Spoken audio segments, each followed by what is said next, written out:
cause I'm feeling low.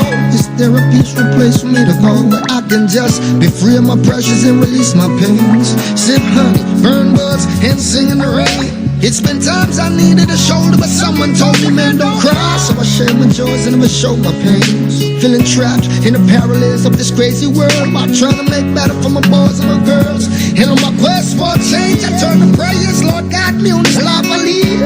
Father, I thank you for the breath I breathe, and I know that when it all boils down, and friends like falls turn their backs, you'll be there for me in my times of need. Let us pray, Lord, please have mercy. Yeah. That's your glory, shine on me, Lord, please have mercy. That's your glory, shine on me. I'm in search for change, while many walk the chalk lines of danger. I've seen love in the eyes of a perfect stranger, leaves me to wonder when will this all come to an end. Will there ever be a day when men stop fighting against men? Woo! Tears hit the dirt, signify pressure and pain. Same place the tree grows, and that's a sign of change. Everlasting love is up for the take, so if you ain't doing it for yourself, do it for the children's sake. Lord, please have mercy. That's your glory, shine on me.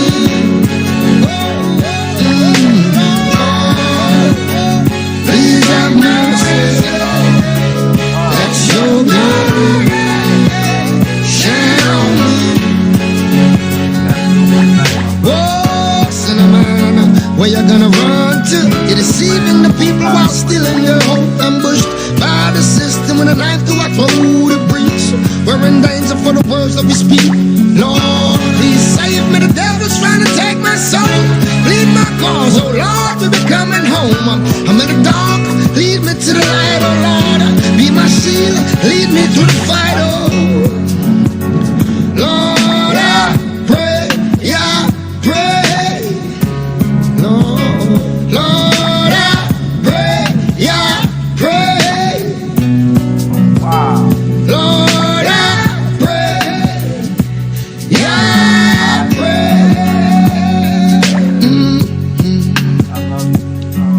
When the going get rough, you don't give up. When the doctor get tough, you don't give up. When it seems there's no way out, you don't give up. In your feet, you've lost your route, you don't give up. And though life's been hard, you don't give up. And it's still hard right now, you don't give up. Just to understand, friend, you don't give up. You keep fighting but till the end, you don't give up.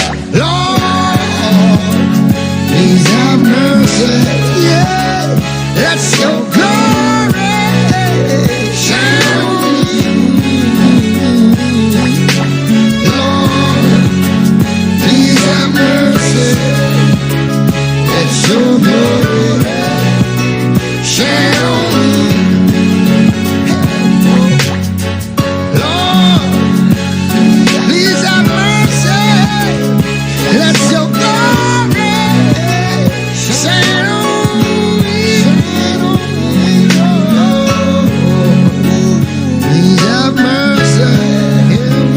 Let your glory shine on me. Whoa, whoa. Shine on me, Lord. Shine on me, Lord. Shine on me, shine on me. Oh, oh, oh, oh, Lord. Shine on me, Lord. Shine on me, Lord. Shine on me. Yeah. Welcome to the Hebrew state of being. We are your humble servants and hosts for tonight. I am Kayel, and in the building is my rib Esther. Yes, yes. Y'all see her online as Sharonda, Miss Artist. So look, man, welcome, man. You know, all praises unto the Most High.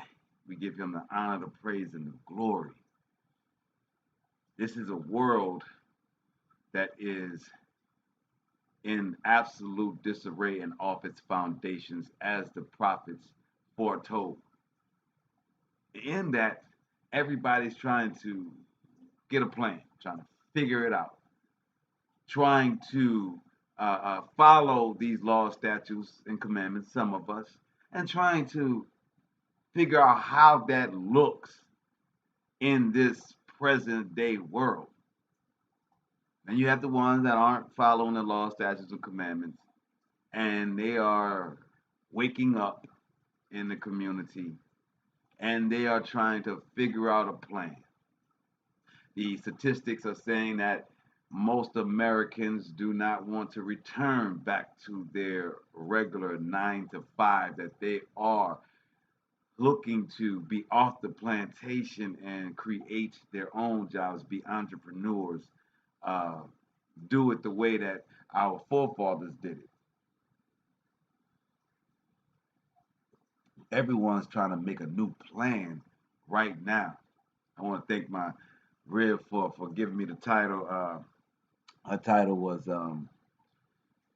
"If you don't have the Most High, you don't have a plan." You say, "Well, how'd you say it, babe? If it's not a plan if the Most High is not in it." So I kind of altered that after talking with my brother, and I put it in your plan or the Most High's plan. So when we look at this world, and as I said, everybody's trying to come up with their own plan. But then we ask the question, what is the Most High's plan? If there's a creator out there, I see everybody in the building, Bossy in the building, T in the building, or Lauren in the building, all praises.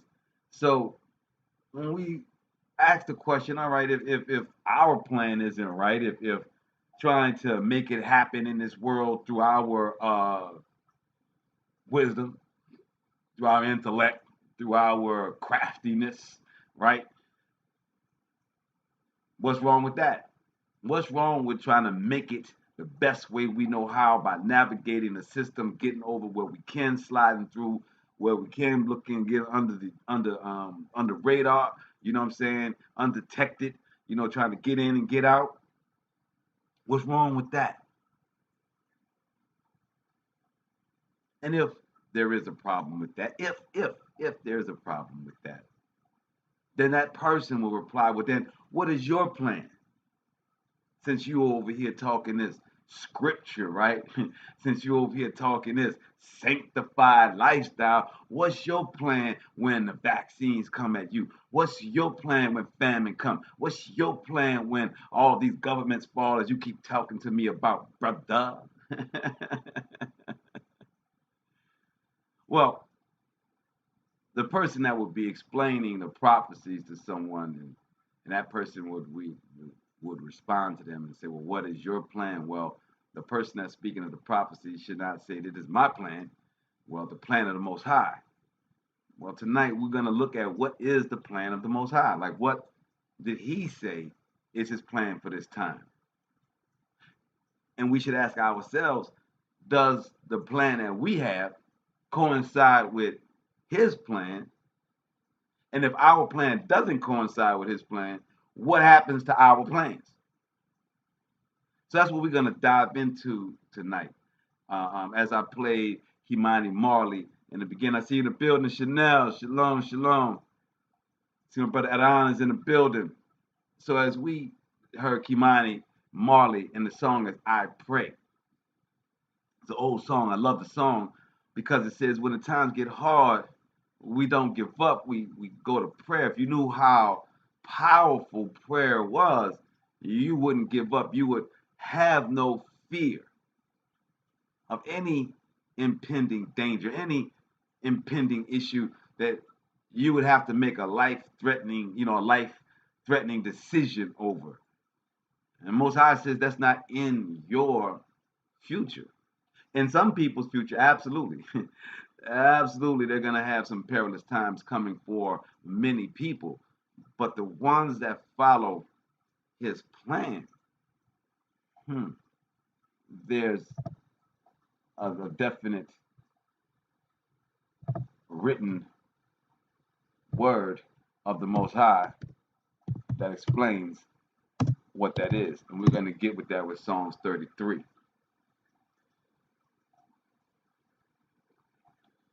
we're not gonna dilly dally with it tonight. We're gonna get deep into it because we just came off of a show, and I pray that you guys get an opportunity to see our Monday show when we talked about the algorithms of the world as compared to the algorithm of the Most High. And the title of that show was "Believe It or Not: Fear Dictates Your Decisions."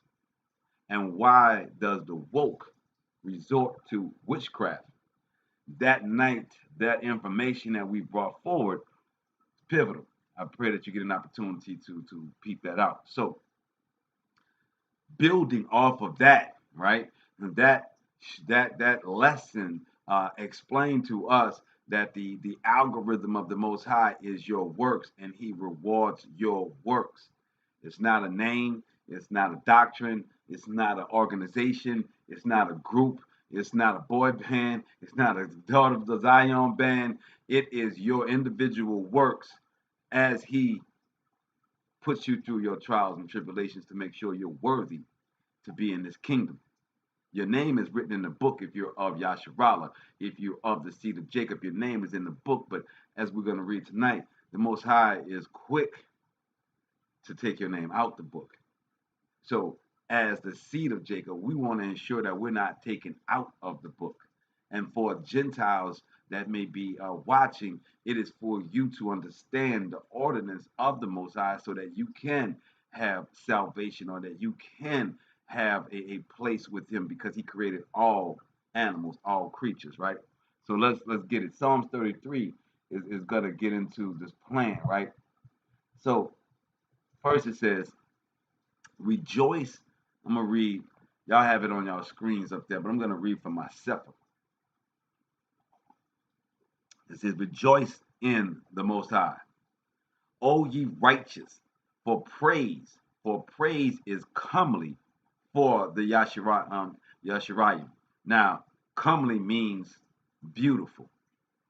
So it says, rejoice in the Most High, ye righteous, for praise is beautiful for the Yashirayim. Praise the Most High with harp. Sing unto Him with the psaltery and an instrument of 10 strings. Sing unto Him a new song. Play skillfully with a loud voice. So the Most High requires that we sing and we cry out loud unto Him. I want y'all to take note of that. Prayer is beautiful and prayer does many things. But here, praise is a different sort of prayer. Praise is being thankful. Prayer is many times requesting. Prayer is many times asking for judgment. Prayer is many times asking salvation and most importantly, forgiveness. But praise, that's pure, unadulterated. So it says, rejoice in the Most High. Praise is beautiful. Play, 10 string instrument, but on your screen it says harp. He says, play it skillfully and play and sing out loud with a loud noise. For the word of the Most High is right, and all His works are done in truth. He loves righteousness and judgment. That is what He requires. In order for you to be a part of His plan, you have to love righteousness and judgment. You can't be sorry for the people that's falling upon judgment.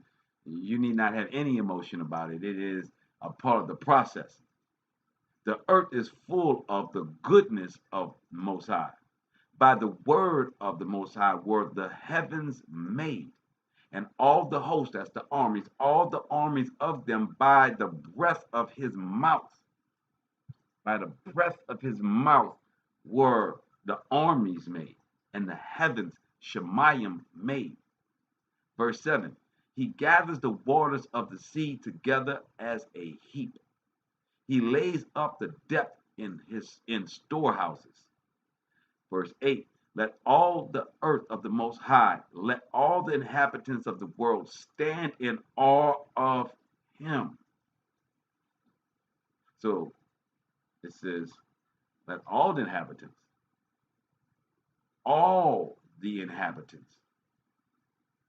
It's Psalms 33, that's all good. All the inhabitants, not just the seed of Jacob, not just human beings, but the animals, the fish in the sea, all inhabitants of the world stand in awe of him. For he spoke and it was done. He commanded and it stood fast. The Most High brings the counsel of the heathen to naught, to nothing. He brings the counsel of the heathen to nothing. The counsel means that the heathen's talking. You have to realize that the world is going to talk. The world is going to say a whole bunch of things. They're waiting for you to jump.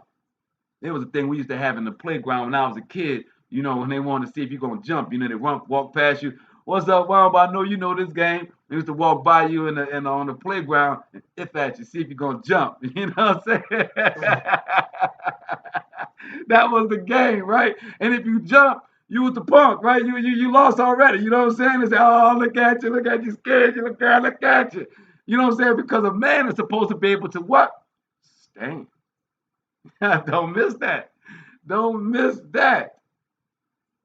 A man is supposed to be able to stand in the midst of threat, of danger, of iniquity, of uncomfort, of ruffled feathers. A man is supposed to be able to stand and not be shaken, not be shook by it. So in the playground, even as kids in New Orleans, we walk past and we if at you. What you want to do? What you say if you jump, you're supposed to stand there and say, what's happening? What you want to do? You know what I'm saying? I'm not shaken by your, talking. I'm not shaken by you flailing your arms. Now we about the business or we not about the business? That's what we taught each other as kids in here. You know what I'm saying? I'm gonna say facts. You know what I'm saying? So when the scripture says, I need you to stand, stand, right? So it says, verse 8, let all the earth fear the Most High. Let all the inhabitants of the world stand in awe of him, in awe. For he spoke and it was done. He commanded and it stood fast. It stood fast. Right? The Most High brings the counsel of the heathen to nothing. So it's saying, as you jumping and you doing all of these things, I got the power to snatch your life. I bring all of that to an end. You, as we're walking through this world and all of this news and all of our family and all these things are getting at us to get us to jump. We got to stand. And it says, he makes the device of the people of no effect. The counsel of the Most High stands forever. Stands forever. The thoughts of his heart to all generations, and thoughts of his heart to all generations.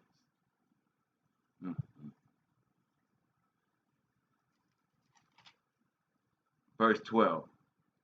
Baraka is the nations who Elohim is the Most High, and the people whom he has chosen for his own inheritance. So if daddy is the one telling us, boy, you better go back out there on that playground, you better fight back. You better stand. You got a family name. I don't run, son. So how you gonna run? You gonna change the Womble name? The Wombles don't stand no more because you came out. We got 5 generations that stood every carnival morning. So what you gonna run now? Right? No. That ain't gonna happen, right? That the Cheyenne tribe, that ain't gonna happen, right? So it's the same with the Most High and us as his children. We have to know that our Father stands. His covenant stands.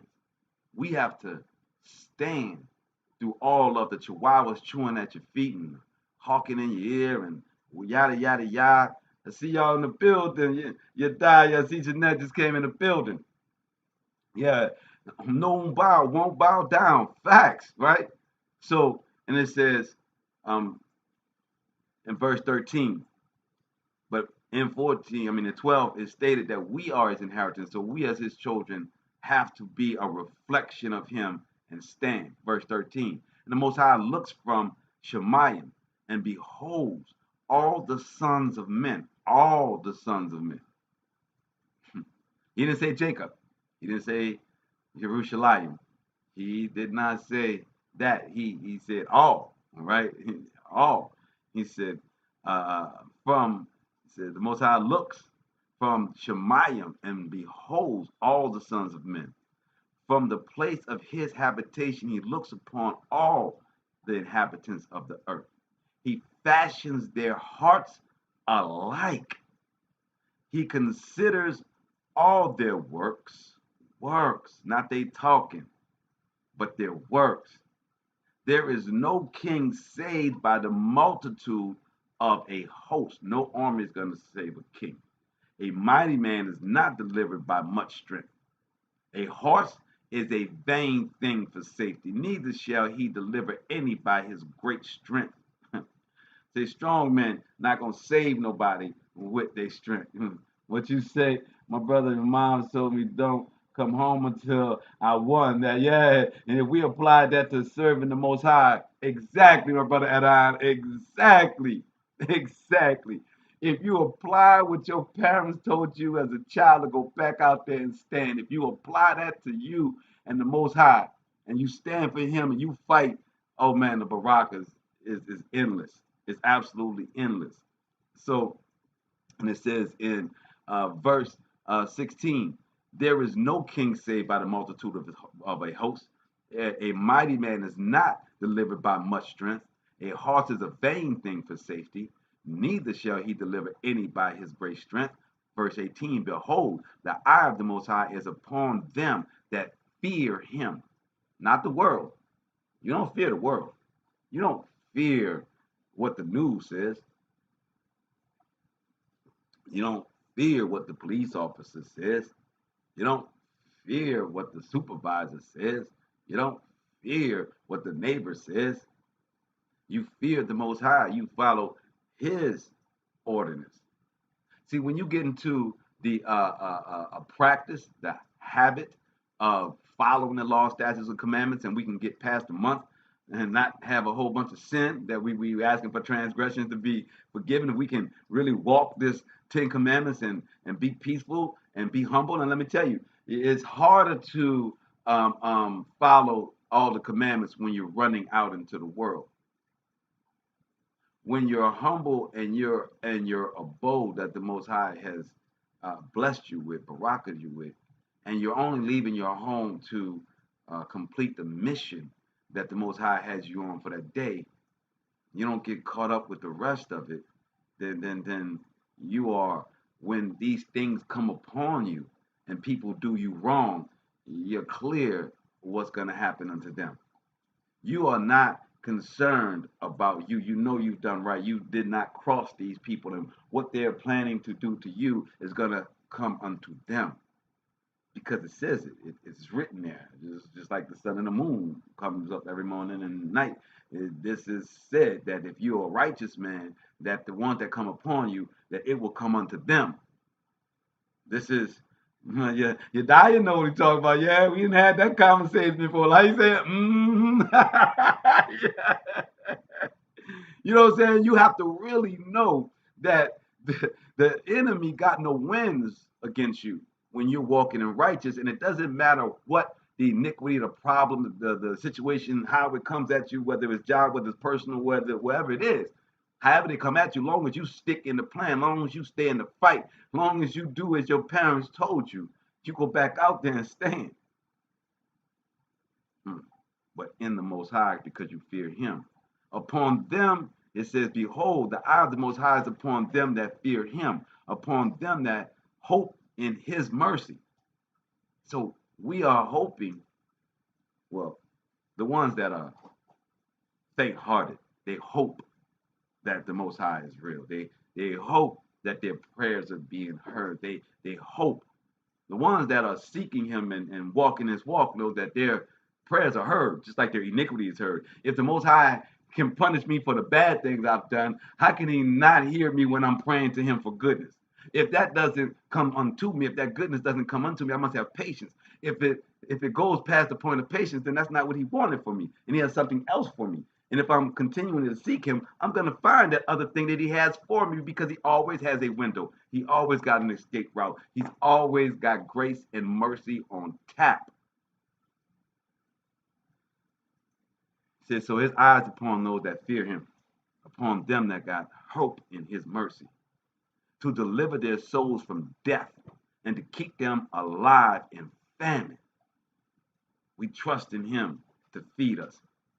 Verse 20, our soul waits for the Most High. He is our help and our shield. For our heart shall rejoice in him, because we have trusted in his holy name. Alahayim, let your mercy, O Most High, be upon us according as we hope in you. Love you, my rib. You heard that last part, huh? He gives us the barakas, according to how much hope we got in him. So, go on now. Rib is leaving to go handle some business, so we had to give a good prayer out to her as she goes.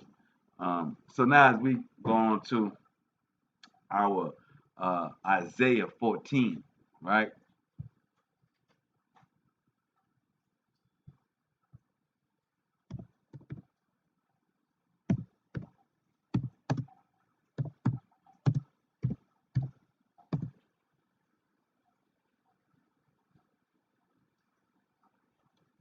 So as we're talking about the plan, we understand that the Most High's plan is for us to stand, have patience, and he will deliver. That's his part of his plan. Now let's get to the rest. Let's get to another part of the plan, right? Y'all know how much I love Isaiah, right? Y'all know Isaiah was the one that came after Jeremiah that spoke to Cyrus, right? That allowed us to rebuild again, right? So it was the prophecy of Jeremiah saying that we were going to be under Nebuchadnezzar's rule for 70 years. Reading upon that and knowing those scriptures, he was able to go to Cyrus and tell him that this was his job to do. So Isaiah in 14:1, he's saying, for the Most High will have mercy on Yaakov. So that's specific. We just read out of Psalms where it was also specific and it spoke of all the sons of men. So here in Isaiah, we are speaking directly to, when you say, yeah, Isaiah be on point for right now. I can't get out of Isaiah and Jeremiah. I'm gonna tell y'all, man, if you're just looking for scripture to read on your own and want to understand what's going on in this world, man, go between Jeremiah and Isaiah. Man, I mean, it's that's what we're gonna do tonight. You know what I'm saying? We're gonna hop out of Isaiah after this. I mean, we're going to Proverbs, but then we're gonna get into some Jeremiah, man, because they play off each other perfectly, right? So it says, for the Most High will have mercy on Yaakov and will yet choose Yasharallah and set them in their own land, and the strangers shall be joined with them, and they shall cleave to the house of Yaakov. Now remember, when we were allowed to rebuild the temple on the second one, right? Can't see the screen, my brother.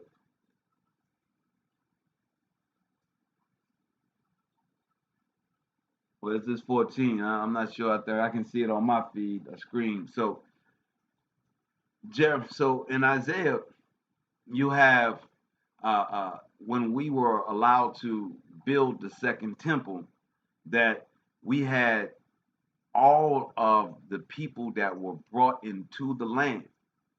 Remember on our show Monday, we discussed that all of the people that were in the land that we, when Christianity and when Islam was created and when Judaism was created, were not the original aborigine of that land, which were the Hebrew.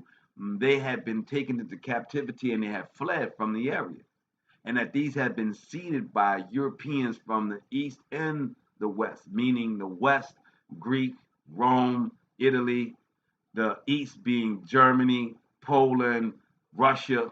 All these got seeded into Jerusalem. So this second temple that was built was of the Maccabees and Herod. The Maccabees came from the Hasmoneans. The Hasmoneans were cousins of the Herodians. The Herodians were Herod. And we know what Herod did. So without looking into our history and understanding who was where and where, we have to go outside of the scripture, right? What you say there? It says, this is, I'm going through something. I'm trying to get a relationship with my son, and I have a problem with people voicing their opinion, and his cousin's problem with me gaining the relationship with my son. Well, let me say this, my brother. That's a real thing, but that's your seed. So you're gonna have to realize that people, when they put out resources, they begin to have an ownership feel. Take it from me that went through a similar situation when I was a kid and with my son at an early age, and others had to come in and help me raise my son financially. Those people took ownership to that time in my son's life, and they also feel to this day, some type of way, like they have a partnership in my son's and I's, relationship as being the parent and the one for him to look up to. So, you know the beautiful thing I can tell you is, my brother, is that don't let none of that be a concern to you, because at the end of the day, the words that you see that you put into your son, no matter how much you see him, those words are going to be the words he remembers. Know this: the more they keep him away, the more the words that you have said to him are going to impact him, because he's going to hold on to those words. You have to give him words of righteousness. You can't condemn nobody around, especially when they helped you, because that's what the Hashatan wants. Hashatan wants us to piss on our barakas that were given unto us. They test us to say thank you, thank you, thank you, to the upteenth times of thank you.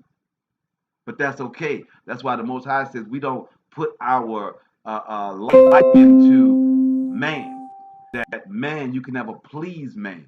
So when you understand you can't please man, when you understand that you can't worship man, and that you only have the Most High, that He's gonna make it happen. Trust me when I tell you, the relationship that my son and I have right now is so strong. I didn't have to curse nobody out, force nothing. What I had to do was focus on him and making sure that everything I told him was something that he needed if I died tomorrow, because that's the other side of the game. As we worry about these, relationships, we can die tomorrow. And do we want to be on our deathbed only remembering the arguments that we had to get some type of understanding, when we can just stand for that understanding and it be known? So we get off of that, but brother, I wanted to give you that because I went through that. I understand it's hard for a black man, for Aborigine to raise children in this society, to be a man in this society. It is not easy because society is against you. Society has brainwashed our women, brainwashed our community, and our community is starving. So it creates this crab barrel mentality. Even when we do good for each other, we slander each other in the process of doing good for each other. And that's just the part of our curses. But we have to make a stand and not do that. We're not going to speak ill. We're not going to piss on our blessings, on our barakas. We're not going to look back and say, I wish the Most High wouldn't have used this person to help me. Oh, no. Don't you ever do that. Don't ever do that. Because that's going against what the Most High wants. See, the devil got into your people and got them checking you, make you feel some type of way. So the devil wants you to go ahead and get at your people in a certain type of manner and not be thankful for who the Most High sent for you. The Most High does his work. He don't care about how we feel. He sent and have the people work around us that are needed for that position at that time. If we follow the path and humble ourselves and allow the people to work around us that he sent us to work and not have no emotion about it and then level up and then take the lesson that's being given, oh, you become unstoppable. You be the invincible. You in your heavenly glory at that point. Can't be stopped. And whoever was looking against you becomes your footstool. The ones that see the glory that has risen inside you, they become the ones that rock with you. As the scripture is saying right now, they will cling unto you. Verse 4, in chapter 14, verse 1. But the Most High will have mercy on Jacob and will yet choose you and set them in their own land, and the strangers shall be joined with them. Our family are the strangers. Our families don't follow this understanding, this lifestyle. They don't know the Most High. So they still are the stranger. They'll be drawn to you. And that's what we pray for. We pray that our family will see us stand, be a light, and want to follow. But the only way they're going to follow if they see you stand in adversity. When they see people throw things at you, when they see people throw dung at your face, and you stand there and say, man, I don't want to be there when the Most High dumped that whole dump truck of dung on that person that just threw a handful at me. Feel what I'm saying? So let's get it on. Verse 2. And the people shall take them and bring them to their place. Ooh, this is the plan of the Most High. The Most High is saying that he is going to have mercy on us. And he's going to choose us regardless of how many of the nations that are out there. If we walk in this righteousness, he's going to choose us and he's going to make us go back to our land, but he's going to make the strangers around us cleave unto the ones that know how to stand for righteousness. And he says, and the people shall take them and bring them to their place, and the house of Yasharallah shall possess them in the land of the Most High for servants and handmaids. And they shall take them captives, who captives they were, and they shall rule over their oppressor. So if you wonder what the Most High's plan is, well, everybody's making plans, right? Most High said, I got a plan in motion. I'm going to need y'all to be on that Psalms 33 and give him praise. Because it's a beautiful thing. Because as I have taken down kingdoms all through antiquity, so am I going to do to this kingdom of iniquity. The ones that have taken you into captivity, I will allow you to take them into captivity. But hold up. Not all of them. Don't lose it here. The Most High says that only the ones that cling unto you, that once were in a position of being your oppressor, but then gets the light and understands the truth and the way, they will have salvation with you. And they will serve you, and not the way that we serve them. No cattle slavery. There won't be no beating. This is going to be voluntary. Because the ones that will not see Yasharallah as the chosen, those people will be slain. They will be killed. They will die by their sword. Verse 3. And it shall come to pass in the day that the Most High shall give thee rest from thy sorrow, and from thy fear, and from the hard bondage wherein thou hast made to serve. So here the Father is saying, I made you to serve in this bondage. These broken families, these killing of your seeds, these systematic redlining in the community, keeping resources from his chosen, all those things may have come by way of the heathen, but it was ordained by your creator. Why? Why? So that we could follow the law, statutes, and commandments, so that we could stand and that they could be turned to our handmaids, so that his glory, his prophecies would come to fruition. We are intimately and intricately connected to the Most High's plan. We are his inheritance on this earth. How does he weed through all of this iniquity and hate on this earth and select a seed to have them represent him, and he kill everybody else? You don't think that that seed has to be tried and cleaned to be shown proficient, to be shown proven that they are of him, that they are following his ordinance? You don't think you need, so what you wouldn't do for your life? So you wouldn't follow these 10 commandments, but you will go ahead and do something strange for some change. You'll beg for your life. You'll do whatever the man with the gun in his hand standing over you says do. Empty out your bank account. Set up other people to get robbed. If it's the police that got the gun over you, you set up your friends that you done grew up with. You wear wiretaps. You do all that for your life. But for the Most High, you find it hard to follow these 10 commandments and try to be righteous so that you could be his representation. Hey man, maybe that argument will work for you on Judgment Day. That hey, it was just there was a lot of rules going on. Most High, I didn't know which one was yours. You know what I'm saying? I'm just, maybe that'll work. I don't know. But here in Isaiah, it says,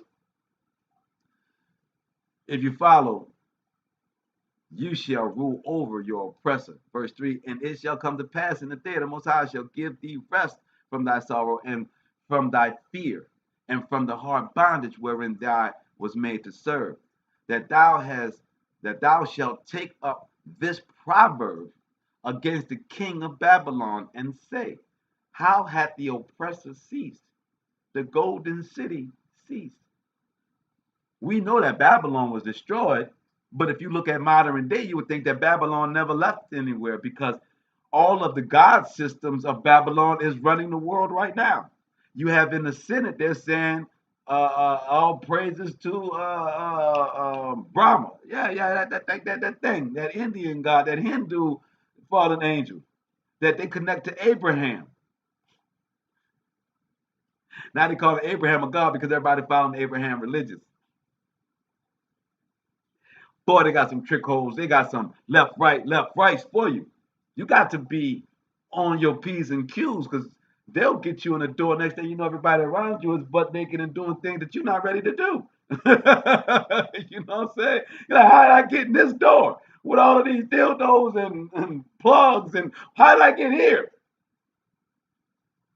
That's what Babylon represents.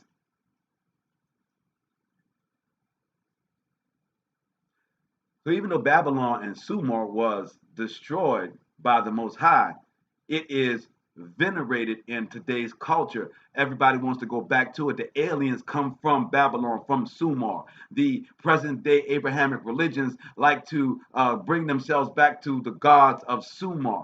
They like to say antiquity says that all of our intelligentsia, all of our great thinkers came from Babylon. And of course, Kemet. So the Most High says that we will ask these people, well, where is your Babylon now? How has it ceased? How has the oppressor ceased?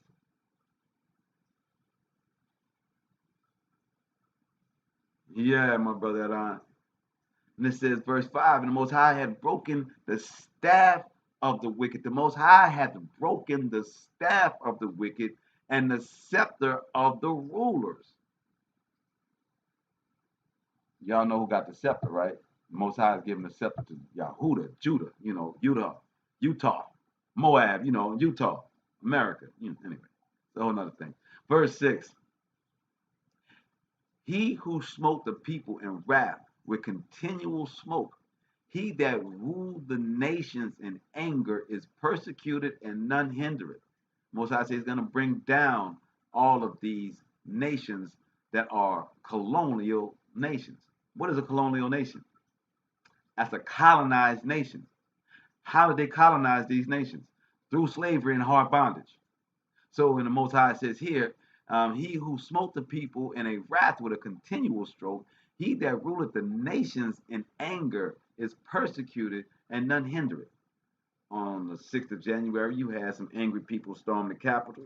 You have some angry people all around us. Verse 7. The whole earth is at rest and is quiet. They break forth into singing. Yea, the fir trees rejoice at thee, and the cedars of Lebanon saying, since thou art laid down, no feller has come up against us. So even the trees, when the Most High brings down these heathens, when they bring down these oppressing nations, see in the building, Ashley, these oppressing nations, right? When he brings them down, he says that his children, his inheritance, we're going to be singing. And not only will we be singing, but the trees, the fir trees, the actual trees are going to say, look here, since all that, no longer are these people clearing out these forests, no longer is the forest being burned, none of these things is happening. Now we're living with one. We're all living together as the Most High's creatures. Verse 9. Hell from beneath is moved for thee to meet thee at thy coming. Oh, say, hell underneath the earth is going to be moved when judgment day comes, when we separate the wheat from the tares, right? Son of Isaiah, huh? And it says, from the beneath the earth, the hell's going to be shaken when the Most High comes. It said, it stirred up the dead for thee, even all the chief ones of the earth. It had raised up from their thrones all the kings of nations. So, wait. So we talk about hell being shaken, and all the people that went to hell is now about to be raised up when the Most High comes. Don't give me nothing about no other title, no other thing, because Isaiah 43 says that there is no God before the Most High, there's none after him, and there's none on the side of him, and that he is the only salvation. So I don't want to hear nothing else about no other names, right? So here is saying when the Most High comes back, that the hell is going to be shaken, and all the evil people of the world that's done all these things are going to be shaken up and risen. Oh, all these thrones, these kings. Verse 10, and they shall speak and say unto thee, art thou also become weak as we? Art thou become like unto us? Thy pomp is brought down to the grave, and the noise of thy vows, the worm is spread under thee, and the worms cover thee. So the dead is going to come up and look at all the living people and say, man, y'all just as dirty as we. Y'all just as underneath the earth as we are. Y'all out here wilding way more than what we did and what we got put here for. Say, y'all are weak as we. Nobody is stronger than the Most High. Verse 12. How art thou fallen from heaven, O Lucifer, son of the morning? You know the song. How art thou cut down to the ground, which didst weaken the nations? Talking about Lucy. Verse 13. For thou hast said in thine heart, I will ascend into heaven. I will exalt my throne above the stars of the Most High. Aliens, dimensions, Nubia. Come on, man. Don't none of that sound. Ain't none of that ringing a bell to y'all. None of them alien stories, none of them Kemet stories, none of those things starting to ring a bell to you about these creatures that came here, Anu and Anaki and all of them that found in the cuneiforms in Samaria of Babylon. Yeah. All this alien Anunnaki all came from Babylon and Sumar. So when we're talking about how you fell from the sky, oh Lucy, we talking about all these fallen gods that you got, Babylon, and how you weakened all the nations with this drunken whoredom of lies that you still pushing for to this day. So it says you weaken the nations. For your heart says you're going to ascend to Shemayim and will exalt my throne above the stars of the Most High. I will sit also upon the mount of the congregation in the sides of the what? In the sides of the north. The north. Well, many people say that the map is upside down, right? We know we're not on the globe, so anything's possible. But for right now, for argument's sake, we know the north to be Europe, right? The north is Europe. So it's saying that Hashatan is going to ascend from Europe. What does it say right here? I didn't write this. And it said, I will ascend above the heights of the clouds. I will be like the Most High. I mean, Lucy on one. Lucy. You out your mind, Lucy. Yet thou shalt be brought down to hell, to Sheol, to the sides of the pit, that they see thee shall narrowly look upon thee. It says, they that see thee shall narrowly look upon thee and consider thee, saying, is this, and this is very important, we talking about Lucifer, right? We talked about shaking the graves and making the dead come up. We got the dead looking at the nation saying, y'all weakened just like us. Saying Lucifer, the leader of all of these nations, that they all shall be brought down to the pits of hell that reign from the north.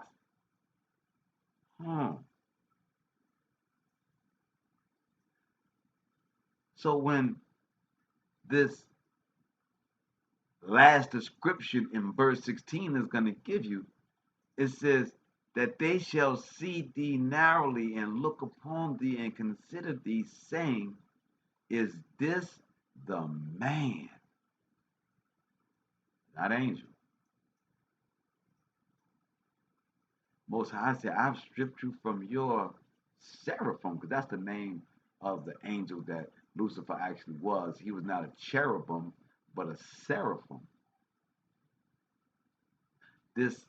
He has taken his title, he has taken his immortality, he has taken his,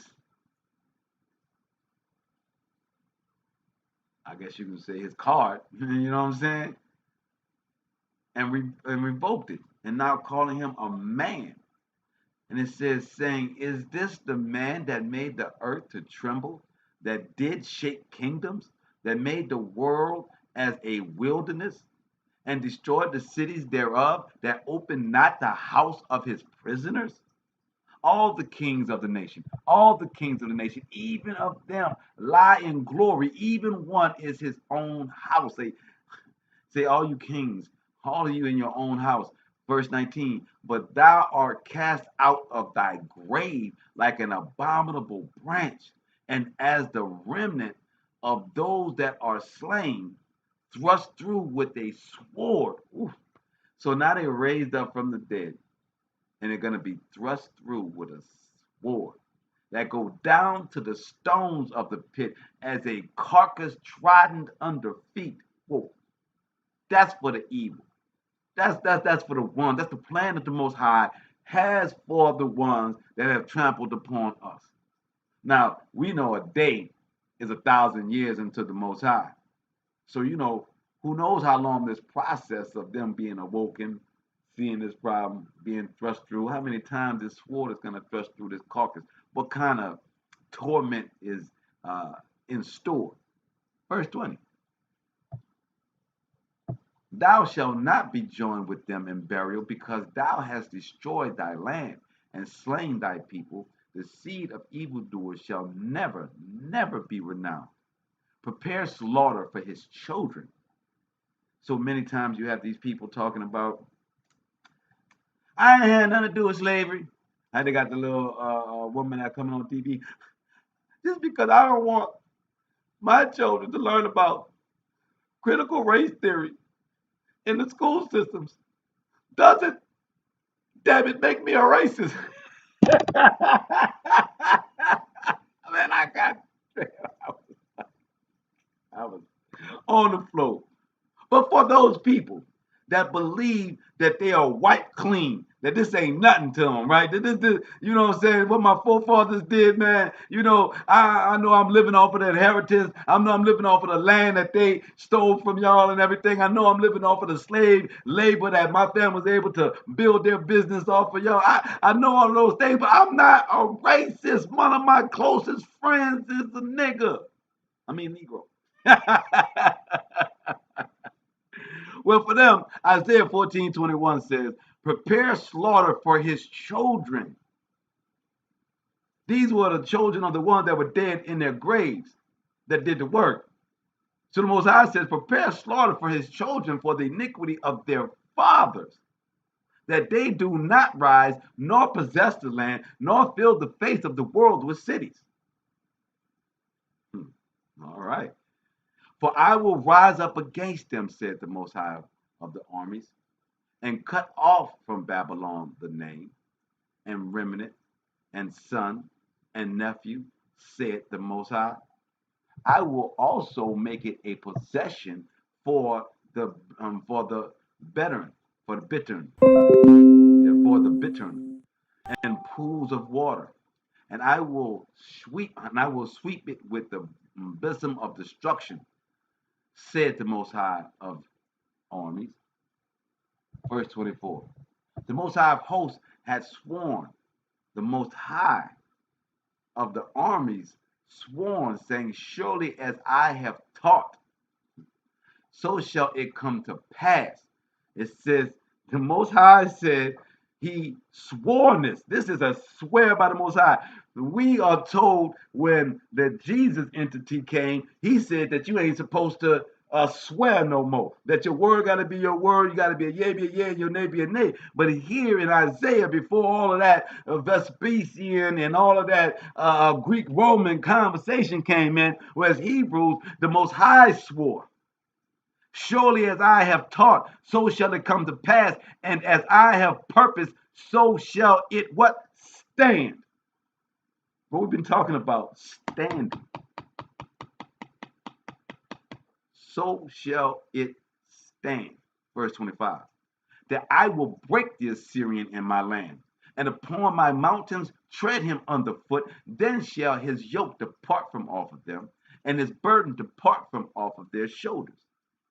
We know that the present day Assyrians is your Iraq, Iran, right? Your Turkey. And it says, this is the purpose that is purposed upon the whole earth. And this is the hand that is stretched out upon all the nations. Well, we know that the Most High struck down Babylon, struck down all its inhabitants.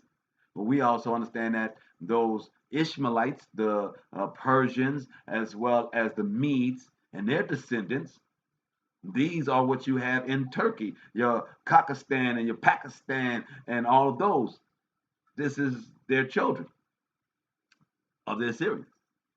And it says, and your yoke, so their yoke was taken off of them, and his burden depart from off their shoulders. This is the purpose of the Most High upon the whole earth, and this is the hand that is stretched out upon all nations. So he's saying this is the Most High's plan for these things to come to fruition. Verse 27.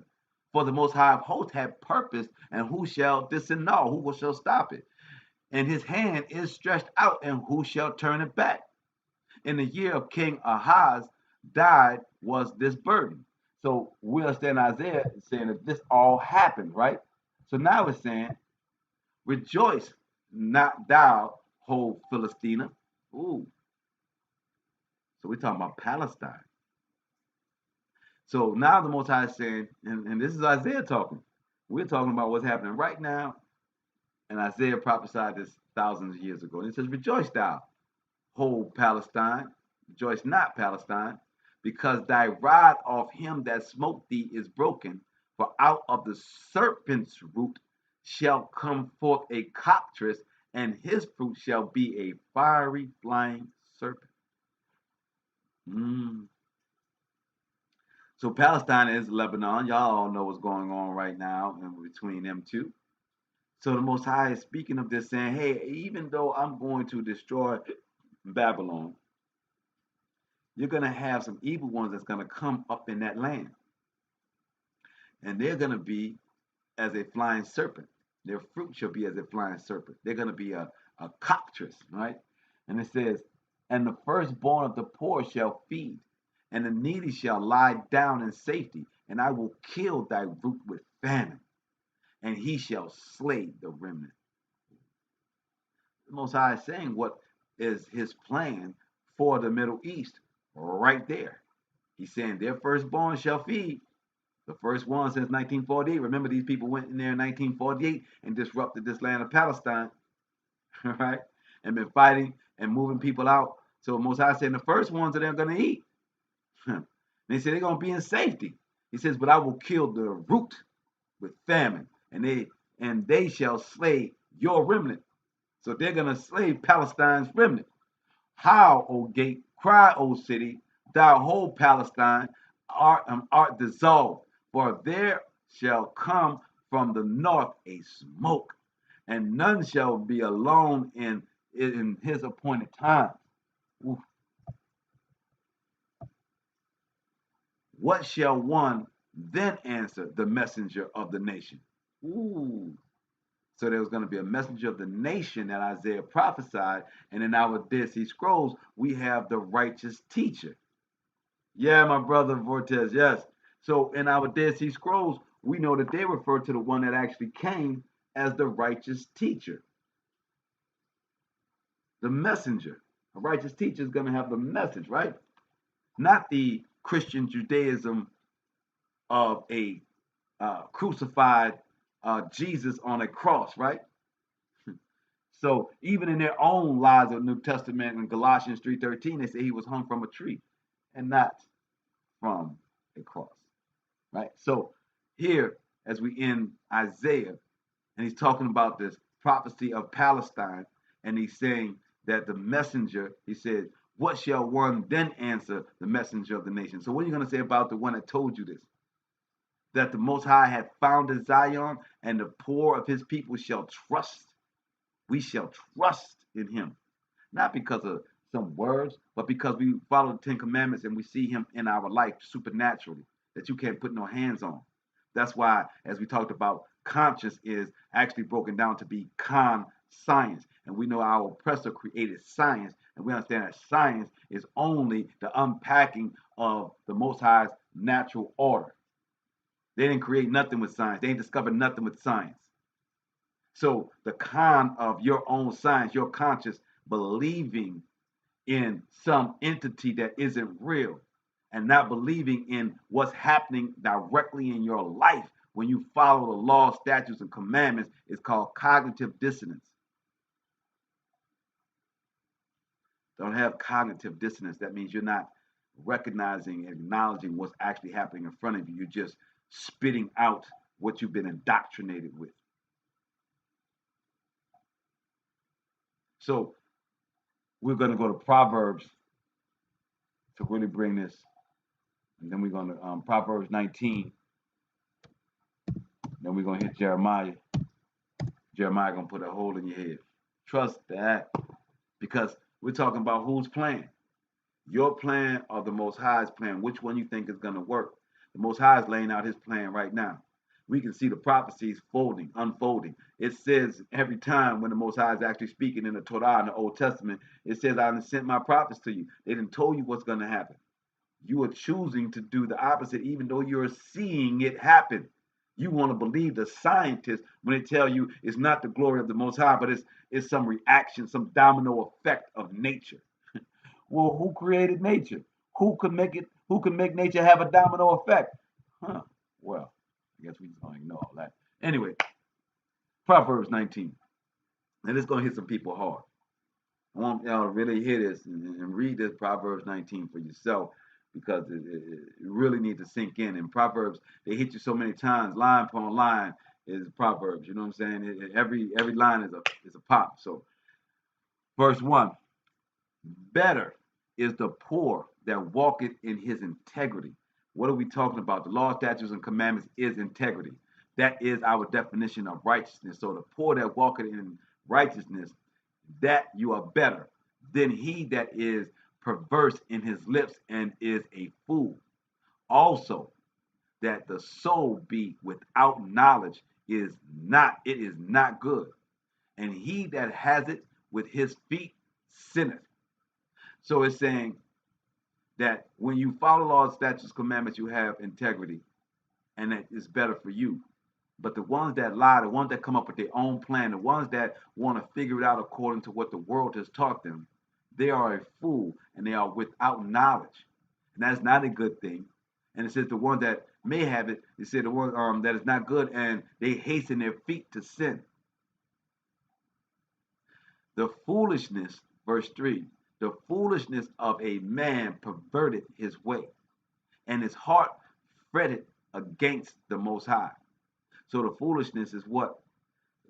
Trying to figure it out for yourself, thinking that you got a quick scheme that you know better, right? Verse 4.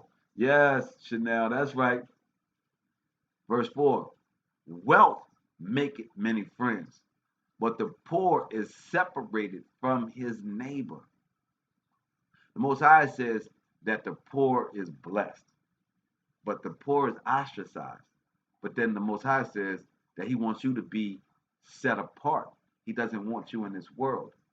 So is poverty part of his plan for his people? Now, when I say poverty, I don't mean in a box poverty. I mean, when you own a $250,000 house, you are working to pay that to the bank, to the oppressor that stole the land from your ancestor. So you're not the best way I can say this. Your wealth, right? You're still poor in that sense because you don't own that land. You didn't get that land from handed down to you by your ancestors that you are building wealth. You don't have that land making money for you. You are working for that land. It's a big difference. The America makes you think that the way they have it set up is the righteous way, but it is the opposite. So here it's saying, uh, wealth maketh many friends, but but the poor is separated from his neighbor. So the Most High can talk to you when you ain't got all them voices going.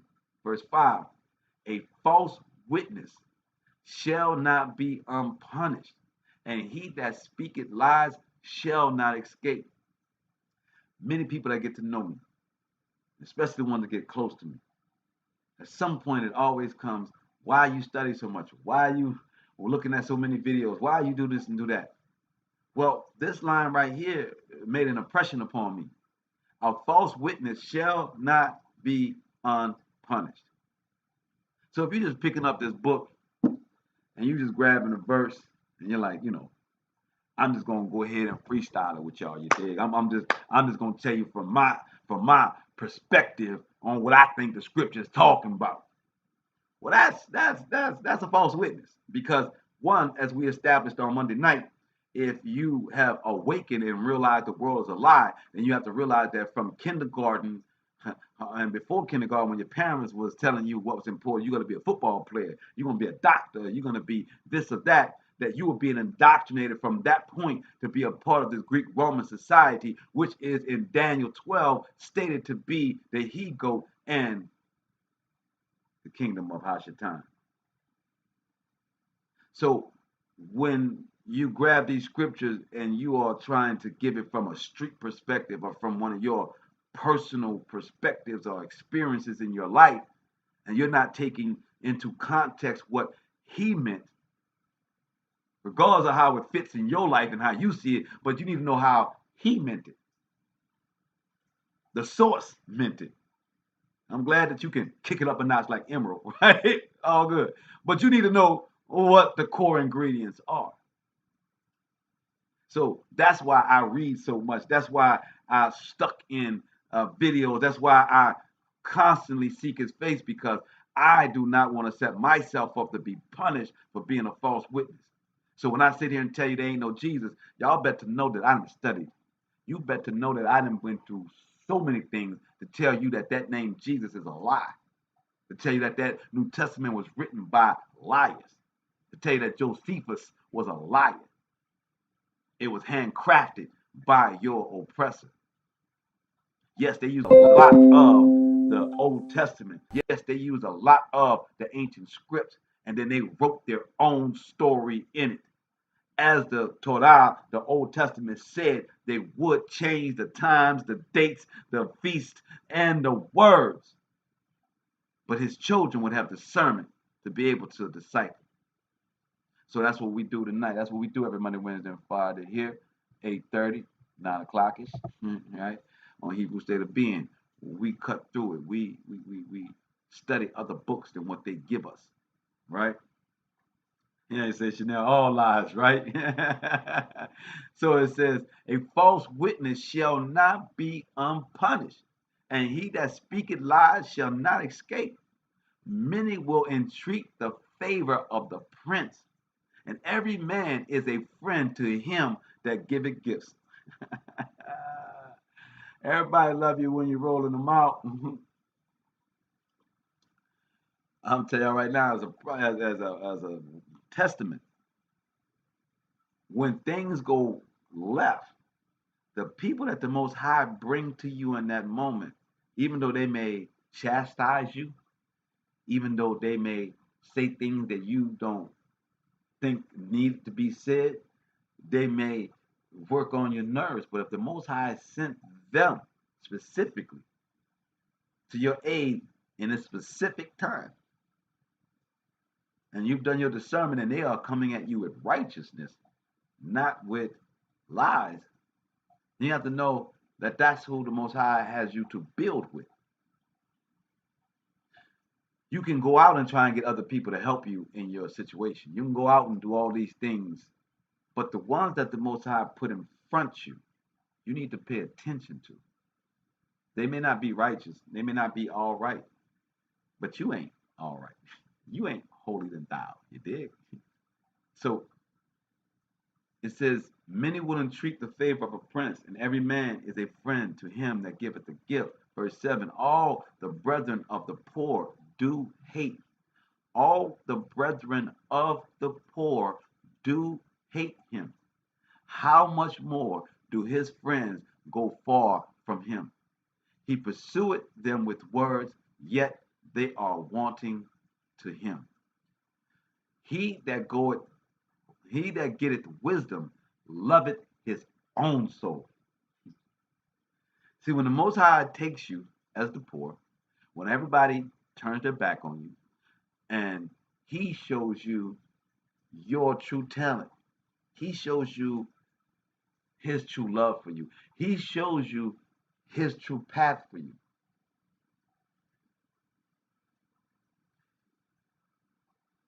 That's where you get wisdom. When you start listening to what is happening in your life, that you are seeing happen in your life, that no man has put together, no money has put together, no friend has put in place, but that he has done and put people in place to do it that you have never thought would be there for you. You're walking in the path that he wants you in. Take those signs, because he has you in a place away from others so that you can hear true wisdom, so that you're not hearing opinions. You're not hearing somebody's butthole open up and spew, right?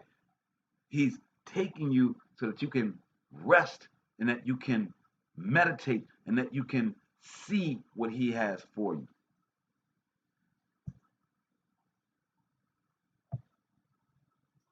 And it says,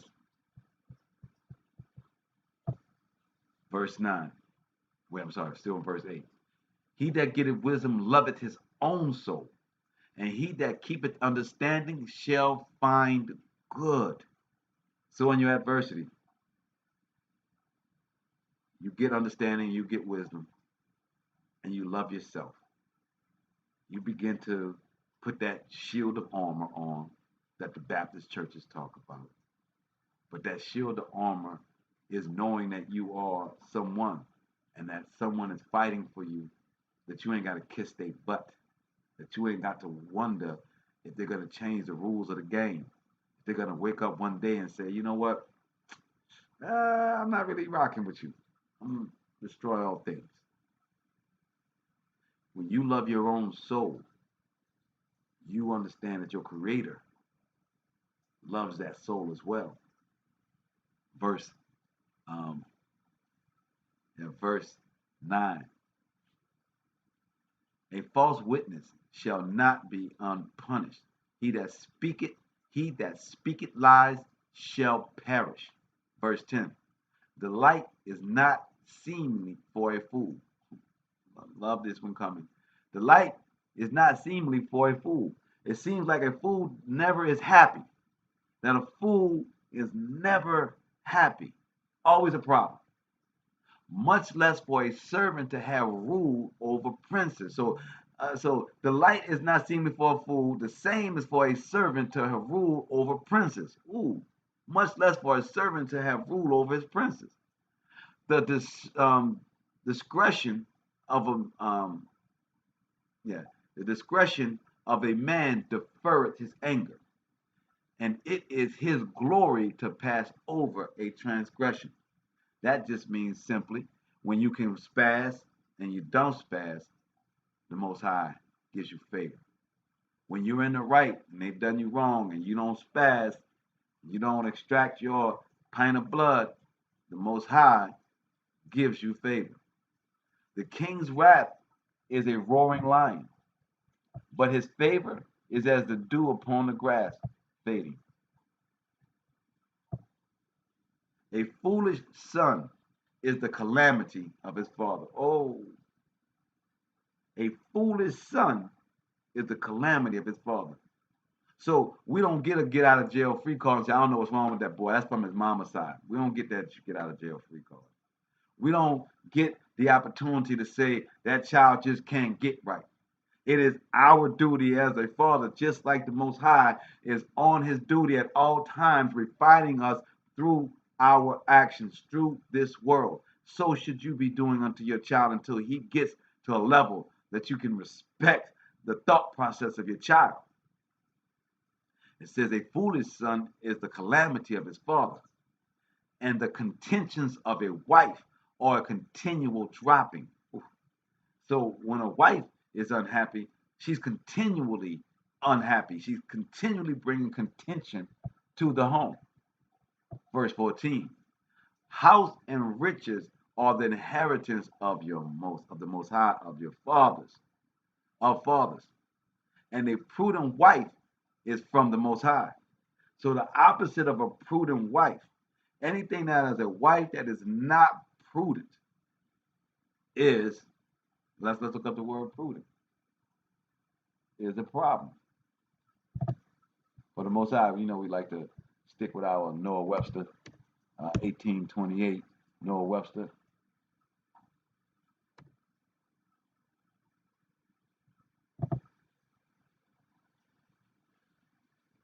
So, definition of prudent: cautious, circumspect, particularly wise, careful of the consequences of enterprises, measures or actions, cautions not to act when the end is in doubtful utility. Ooh.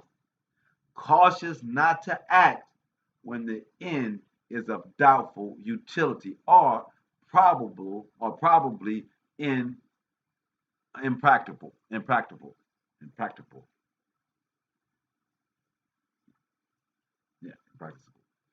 impracticable. So that's what prudent is. So if a woman is not prudent, cautious, if a woman is not particularly wise, if a woman is not conscious, uh, uh, uh, conscious of enterprises and careful about things and bringing forth constructive criticism, then it's contention. It's the opposite.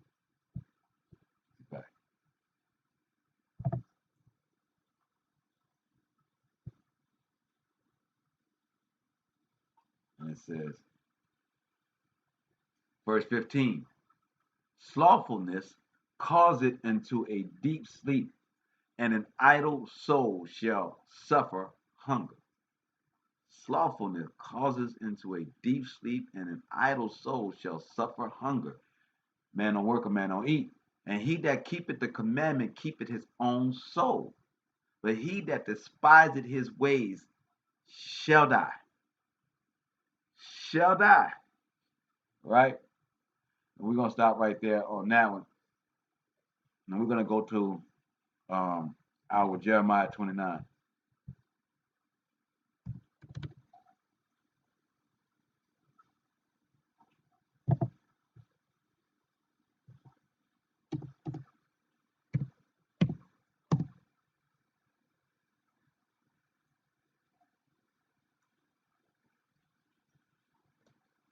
Hold on.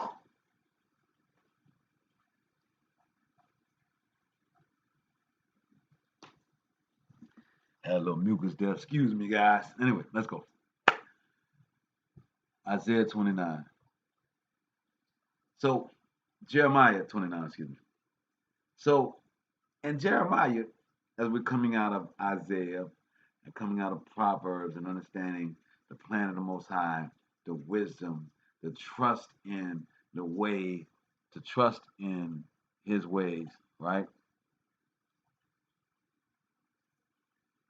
Wow, they won't let me even wave back at the people. God love it. Anyway, so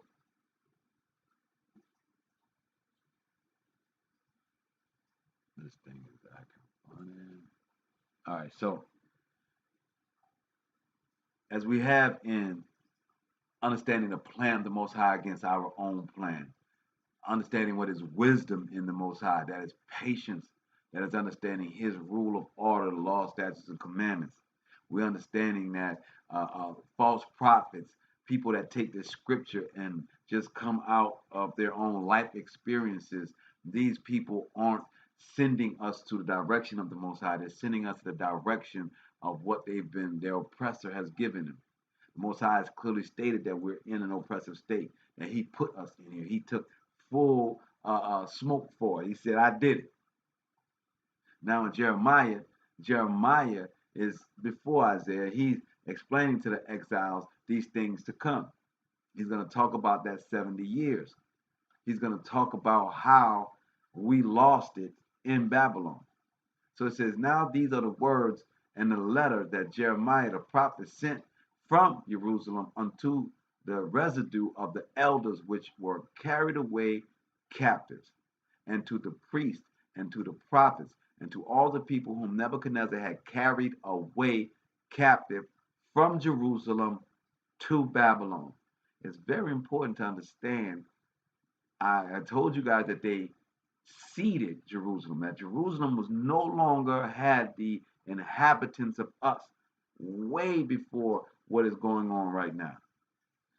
When Babylon was still rocking, we were gone from Jerusalem. Only a small remnant was there. We were in Babylon. We were in Kemet. We had flown. We had gone into the interiors of Africa. We had gone into Turkey. We had gone all the way into China, fleeing persecution.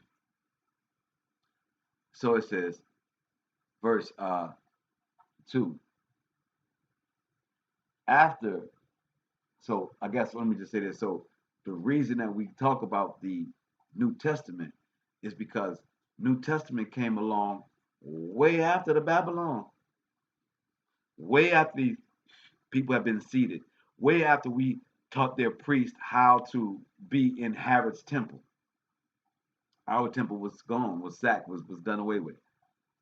So the Levites, showed their priests how to do our ceremony in their created temple of Herod. So about time the entity that came, which was the righteous teacher, and he spoke against the Sadducees, the Pharisees. He was speaking about people that were not Hebrews.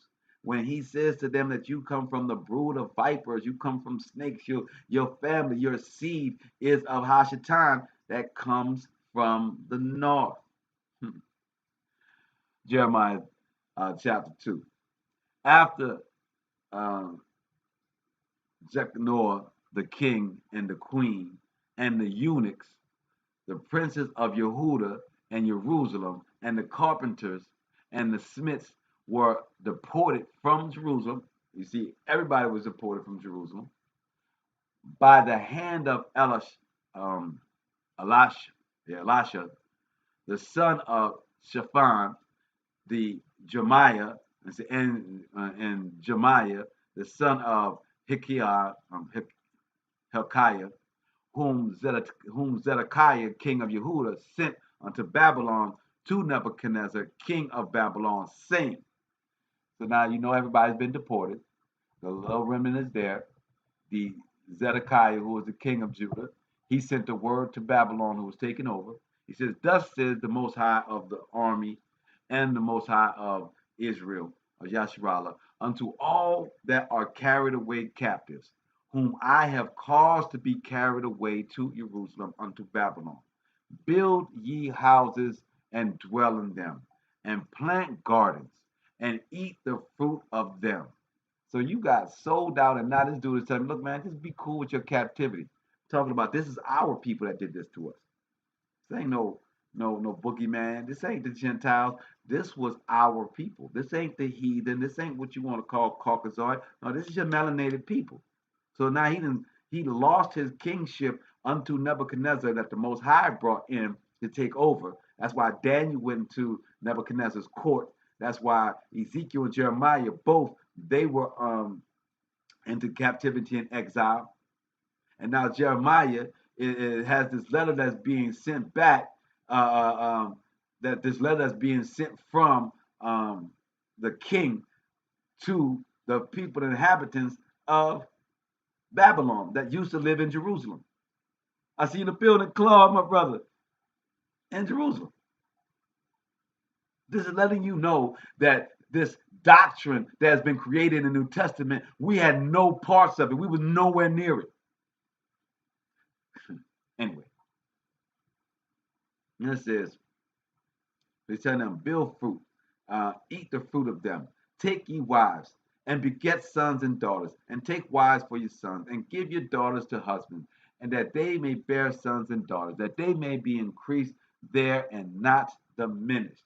And seek the peace of the city whither I have caused you to be carried away captives. And I pray unto the Most High for it. In the peace thereof shall ye have peace. Brother, we just got carried away in chains, dude. And you telling me you praying for peace for me.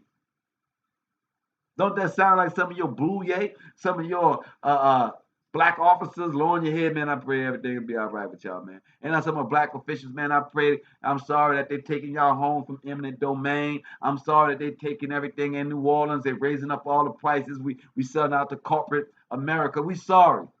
We sorry, but we needed money. We sorry we want to get rid of Congo Square. We want to get rid of the municipal auditorium and just put our city government right there because, you know, we found they got some money for a historical site. So we just want to piggyback off of the historical site, which means you want to piggyback off of the deaths of my people. You want to piggyback off of the colonialization of my people. Congo Square encompassed all the French quarters. It got relegated to the little small part in the park.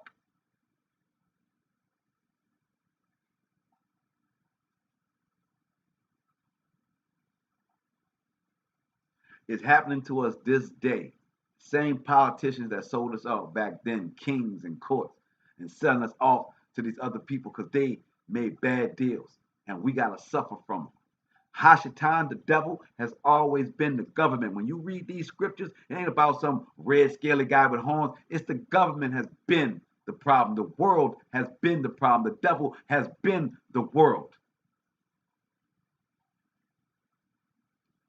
Jeremiah chapter 29, verse 7. And it says, and seek the peace of the city whither I have caused you to be carried away captives. And I pray unto the Most High for it. In the peace thereof shall ye have peace. These arrogant politicians. Verse 8. For thus said the Most High of hosts and the Most High of Israel, let not your prophets and your diviners. That's what African spiritualism is. That's what Chango is. That's what Kemet is. It says, don't let the Babylon diviners, when they believe in Enki and Enlil and all the gods of Sumer and Babylon, that's divination. It doesn't matter if it's Catholic, if it's African, if it's whatever, it's all divination. And it says, Most High told us, let not your prophets and your diviners that be in the midst of you deceive you. Don't let them deceive you. Neither hearken to your dreams, which you cause to be dreamed. Woo. Most High said, I know you got these diviners inside of Yasharala, inside the community, in y'all ears. Yeah, don't. I know all of Yasharala ain't believing in me right now. That's why I sent y'all all into captivity, partner. So it says, neither hearken to your dreams which ye have caused to be dreamed. You got these nightmares of all this captivity. Hey, you brought that upon yourself. Verse 9. For the prophecy falsely unto you, for they prophesy falsely unto you in my name. I have not sent them, said the Most High. So the Most High didn't send any of those prophets. For thus said the Most High, that after 70 years be accomplished in Babylon, I will visit you. And he did. And perform my good word toward you, and causing you to return to his place. That's when we came back and started building our second temple, which was destroyed. It was the temple that we did not let them help us, and they were upset that we would not let those people that had been brought into Jerusalem help us build our temple. We didn't let them, and they destroyed it. And then they replaced us, and they built Herod's temple and called it the second temple. Facts. Those are facts. This says here, for I know the thoughts that I think toward you, said the Most High, thoughts of peace and not of evil, to give you an expected end. That's what the Most High is playing, right? Then shall ye come upon me, and ye shall go and pray unto me, and I will hearken unto you. And ye shall seek me and find me, when ye shall search for me with all your heart. When do you find the Most High? When you search for him with all your heart, not halfway, not on the weekend, not for an hour here, but with your heart at all times seeking him. That's when he shows up and shows out.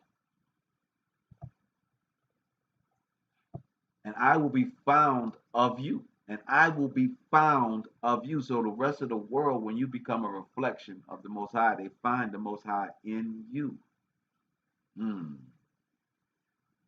Said the Most High, and I will turn away your captivity, and I will gather you from all the nations, and from all the places whither I have driven you, said the Most High, and I will bring you again into the place whence I caused you to be carried away captive.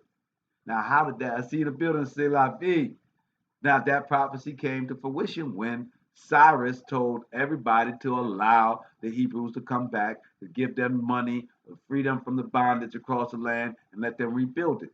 So the Most High, this is in antiquity. It's not just in scripture. This is known in antiquity to have happened.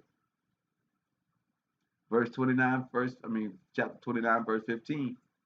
Because he has said, the Most High hath raised us up prophets in Babylon. Now that know that thus said the Most High of the King that sitteth upon the throne of David, and all of the people that dwelleth in this city, and all of your brethren that are not gone forth with you into captivity. See, some of us didn't go into captivity. Thus said the Most High of hosts, behold, I will send upon them the sword, the famine, and the pestilence, and will make them like vile figs that cannot be eaten. They are so evil. Verse 18, and I will persecute them with the sword, with the famine, and with the pestilence, and will deliver them to be removed to all kingdoms of the earth, to be a curse and an astonishment and a hissing and a reproach among all the nations whither I have driven them. Because they have not hearkened unto my words. So all of the stuff that's going on in your life, all the stuff that's going on in this world, because we have not hearkened unto his words.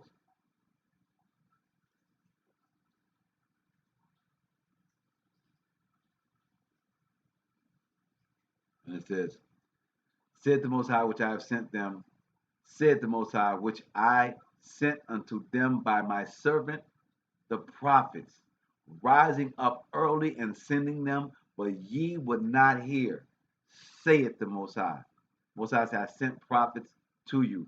I had prophecies become fulfilled. What more do I need to do? Yeah, how sweet is his word? Yes, right, Yediah. How sweet is his word? It says, I sent my prophets to you, morning, sending them, but ye would not hear them.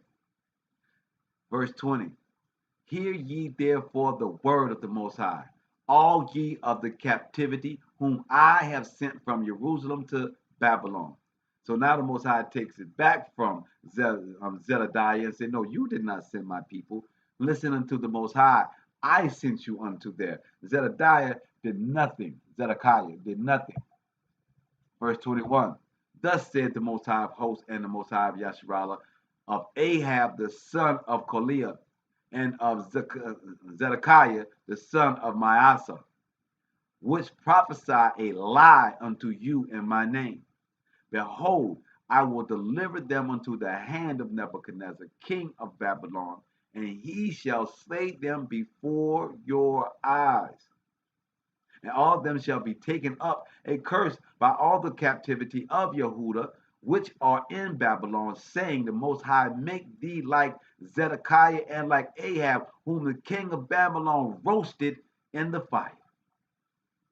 Verse 23, because they committed villainy in Yasharallah, and have committed adultery with their neighbors' wives, and have spoken lying words in my name, which I have not commanded them. Even I know, even I know and am a witness, saith the Most High. Ooh. Most High said, I heard about the things y'all doing. It's at my desk, homie. Verse 24, thou shalt also speak to Shemaiah and Nehelamite, the Nehelamite, yeah, the Nehelamite, saying, thus said the Most High of hosts, the Alahayim of Yasharallah, saying, because thou hast sent letters in thy name unto all the people that are at Jerusalem, and to Zephaniah the son of Maasah the priest, and to all the priests, saying, so now the Most High is saying, look, your boy Zedekiah sent out this letter to all the people of Babylon in my name. I had Jeremiah rewrite that and put out, let you know this is what's going to happen unto that same king that spoke in my name. And also to Ahab. And now he's getting on another one, the one that put the word out, the one that took the word of the king and gave it and said that Zephaniah the son of Maasah the priest, and to all the priests, saying that the Most High hath made thee priest in the stead of Jehoiada, Yehuda, Jehoiada. Man, I cannot pronounce this one. Jehoiada, the priest, Jodiah, the priest, that ye should be officers in the house of the Most High, for every man that is mad and maketh himself a prophet, that thou shalt put himself in prison, that should put him in prison and in the stock. Now therefore, why hast thou not reproved Jeremiah of Anatoth, which maketh himself a prophet to you? So now he's saying these guys that did the work of these kings, these so-called prophets, these priests, And that they was the Most High saying, you're supposed to stand in my kingdom. You're supposed to be doing works for me, but you are pushing this thing of these kings, these lies. But more than that, you put out a word saying that anybody that calls him a prophet besides y'all and gives a word besides y'all, that you would kill them, that you will go against them. That he says, for every man that is mad and making himself a prophet, that thou shouldst put him in prison and in the stocks. And it says, but hold up, when Jeremiah sent the letter, y'all didn't check Jeremiah. Why you didn't check Jeremiah? And it says, for therefore he sent unto us in Babylon, saying, this captivity is long. Build ye houses, and dwell in them, and plant gardens, and eat them of the fruit. And Zephaniah the priest read this letter in the ears of Jeremiah the prophet. Then came the word of the Most High unto Jeremiah, saying, send to all of them of the captivity, saying, thus said the Most High concerning Shemaiah the Neelamite, because that Shemaiah had prophesied unto you, and I sent him not, and he caused you to trust in the lie. Whoa. Therefore, yeah, therefore, thus said the Most High, behold, I will punish Shemaiah and Neelamite, I said the Neelamite and his seed, all of his children to come to pass. He shall not have a man to dwell among this people. That's why we don't know nothing about the Neelamite. Neither shall he behold the good that I will do for my people, saith the Most High, because he had taught rebellion against the Most High. Now, when we read these, a lot of people just read words, just read scripture. Here is clearly stating that these men that were kings, that were priests of the Most High, spoke against them to try and soothe the people that were going into captivity. Most High said, because you was a false prophet, I'm going to take you and your entire seed out of my people. And them kings, I'm going to have them killed in front of my people so y'all can see that y'all are false prophets. So when I sit here and I tell you that this New Testament is a lie, I understand my neck is on the line. Have you searched enough to understand the depths of your words and be able to put your neck on the line? Do you believe in your Allah or your Zoroastrian or your whatever to put your life on the line? Have you studied enough to know where those words of Allah came from, of the words of Muhammad came from? I went and found out where the words of Jesus came from, and I found it came out from the Flavius dynasty of the Romans and the Greeks. Are you strong enough to stand and continue to look, or do you throw it up in the air and say, I give up, and go to some Africanism when Africanism is about the dead, the study and the worship of the dead? So now you want to give up your life and you want to just forsake it to ask the dead what to do? The dead is dead. What the dead going to tell you about living? How can the dead tell you about living? You won't listen to a broke man tell you how to be a millionaire. Why would you go to the dead to tell you how to live?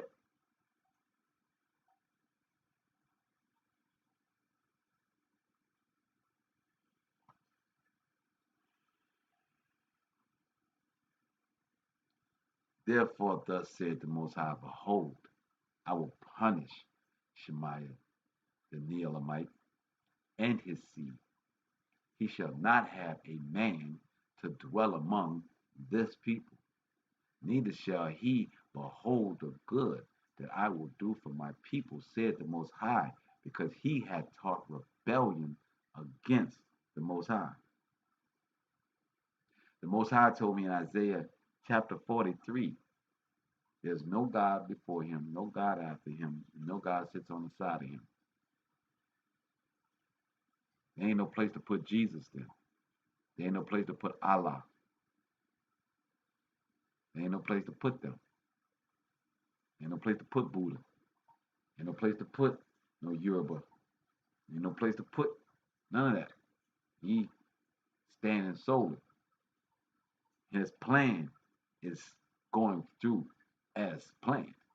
His famine, his pestilence, his destruction is going through as planned. Let's take a look at it. Yeah.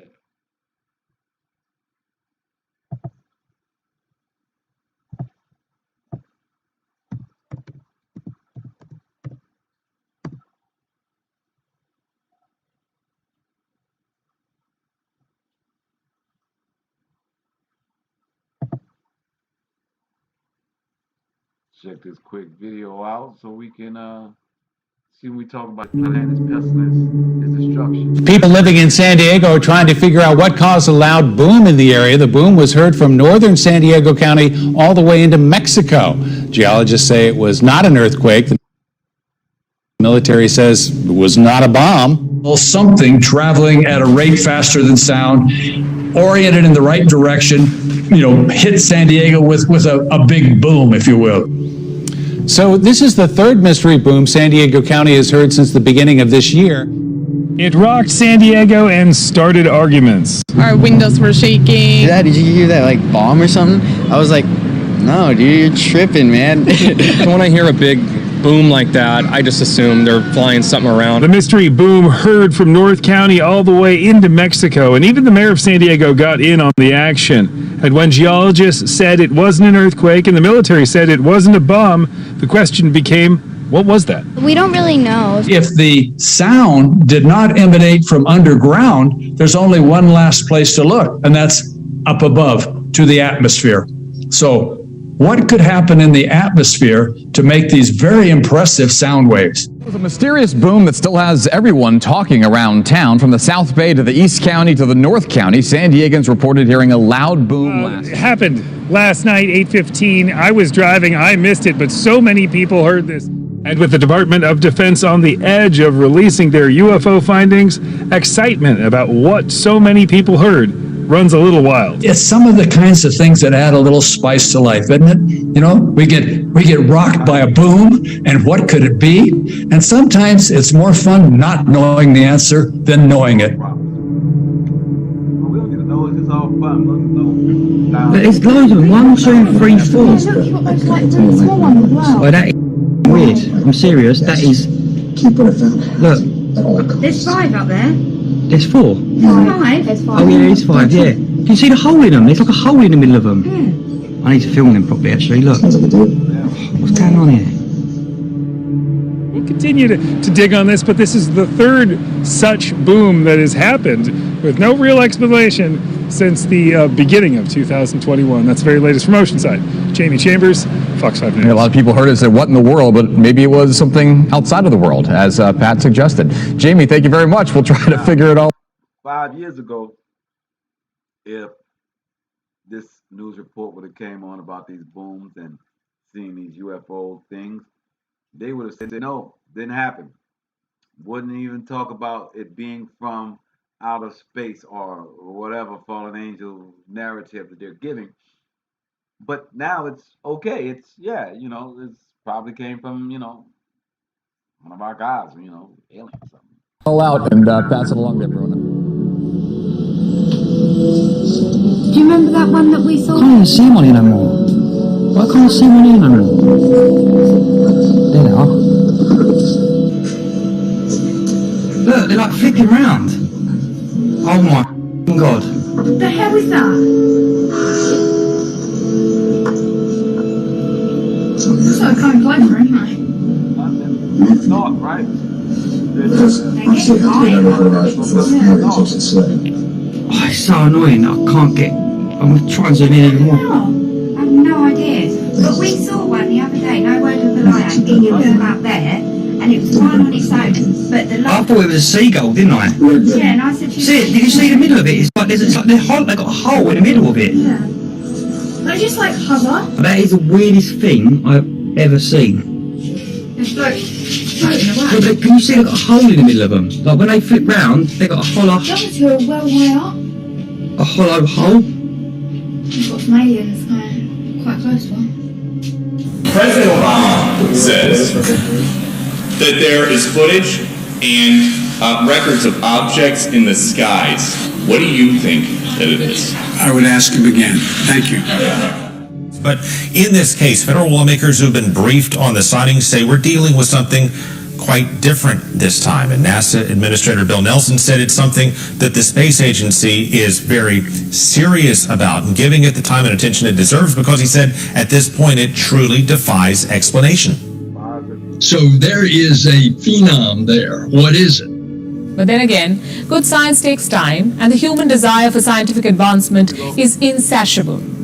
Just this month, a group of international scientists in Seoul discovered links between galaxies, hidden bridges that are made up of dark matter. They've even built a map to understand how these bridges work. Once they figure out how to navigate this map, perhaps we'll be able to see if any UFOs are passing through. The universe, as we know, is unfathomable. It stretches some 93 billion light years. Go back to that map. Perhaps we'll be able to see if any UFOs are passing through. I got to see that chart. Bridges that are made up of dark matter. So right here, it's telling you that NASA, whomever, space people, have taken a map or a digital shot of the universe, and they found portals that are connecting dimensions. Dark matter could form hidden bridges between galaxies. Got a lot of things coming, man, and people are really arguing and talking about some things that are really senseless in this hour. Not really understanding the gravity of everything that's about to happen. You better have a plan. And if your plan is going to do what this world has taught you to do, you're going to be in for a rude awakening. You're going to find yourself in that room with a bunch of dildos and butt plugs. I'm just saying. They've even built a map to understand how these bridges work. Once they figure out how to navigate this map, perhaps we'll be able to see if any UFOs are passing through. The universe, as we know, is unfathomable. It stretches some 93 billion light years. It has 2 trillion galaxies, each shining with millions of stars and dotted with more planets than you could count. We just had something go right over the top of us. Here's a rendering of what an American Airlines pilot reported. I hate to say this looked like a long cylindrical object. It almost looked like a cruise missile type of thing moving really fast that went right over the top. In Mexico, a sinkhole measuring about 200 feet in diameter and 65 feet deep appeared in the state of Puebla over the weekend. Local authorities say it happened due to a possible geological fault. No injuries or fatalities have been reported. Specialists are investigating what could have caused that. 65 feet deep, 200 feet wide, practically a canyon. And growing by the day. Look at that. Right now, it measures more than 200 feet across and about 65 feet deep. It appeared over the weekend and is threatening a nearby home. Experts are investigating what is causing the sinkhole. A massive sinkhole has opened up under a hospital car park in Jerusalem, swallowing 3 cars in a matter of seconds. Authorities are investigating if a set of tunnels being dug for a nearby highway might have contributed to the collapse.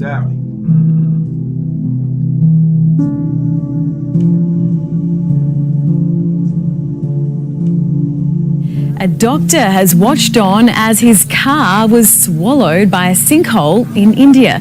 The video shows the vehicle being slowly submerged in the hole, which opened up in a Mumbai car park following days of heavy rain. No one was in the car. It's an eerie reminder that at any moment, anywhere, the ground can crumble underneath you. A series of earthquakes hit the southern end of the Salton Sea for a second time in 1 week. The largest quake measuring a magnitude 4.3 yesterday night around 9:30. 1 week, 2 earthquake swarms rattling near the southern end of the Salton Sea. Friday night, the United States Geological Survey reported an initial trembler with a magnitude 4.6 before downgrading it to a 4.3. It's basically a continuation of the swarm that picked up a little earlier this month near Calipetra. USGS geophysicist Jana Persley says the sudden spurt of seismic activity isn't uncommon in the area.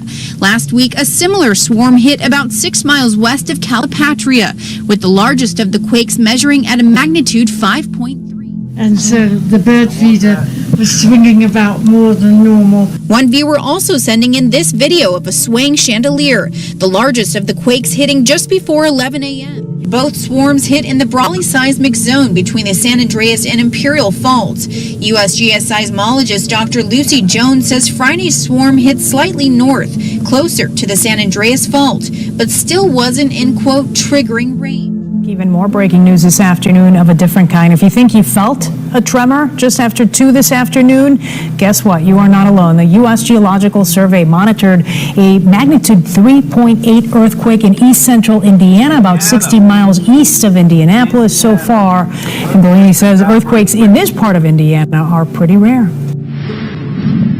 Well, new tonight, this may sound like a pretty strange request, but it could save the lives of birds all across the state. Wildlife groups urging people to stop feeding the animals, while scientists try to figure out why hundreds have been blinded and killed since late May. Officials in Maryland, D.C., Virginia, and West Virginia have recently gotten an increasing number of reports about sick and dying birds. They say the birds have experienced eye swelling and other neurological issues that is preventing them from flying.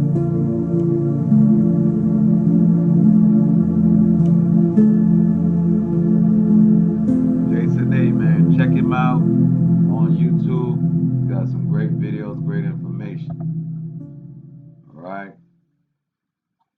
So this is the mysterious things that's happening around the world. We are reading the scripture that says that when Yahshua comes back, or when not comes back, but when the Most High comes out the skies, that the earth, the hell underneath is gonna move. We got sinkholes. I wonder what's gonna come out them sinkholes. Like they trying to figure out what's out there in portals and in outer space. They don't even know what's in the sea. They don't even know what's gonna come out of these sinkholes, right? They don't have an idea of anything. But they want you to follow them. They want you to trust them. They want you to put that lollipop in you.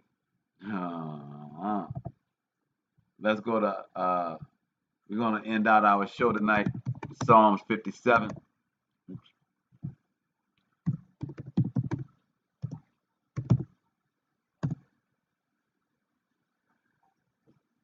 So, yeah, you know, you take all the fluid out of it, your knee is going to, the joints and everything is going to be messed up. They have been doing so many things to the earth. The earth is at unrest, right? We have to understand that Most High has got, they got giant worms underneath the earth that's 6 feet, 8 feet long. What y'all think gonna come out these canyons, man? Like, you think the aliens is gonna come from out of the sky? You think they're gonna come from underneath the earth? When these graves crack open. I'm just saying, that's what we just read, right? When we read these scriptures, man, you got to really take a look around you and see how these things are playing out. So let's get it, man. Get on out of here tonight. I pray y'all understand that, as the title of the show was, your plan or the Most High's plan. You can work out your own thought process, and you can think that you are having a contingency plan for all the things that you think can possibly happen in this world. And what I'm trying to explain to you is that a sinkhole happens and a 10-foot worm come out that bad boy trying to eat you. Yeah, you know, I don't know what kind of contingency plan you got for such things, you dig? But you know, who am I? You know what I'm saying? Who knows? But my point is that the only sure plan is the Most High's plan. And for him, he says, just be righteous.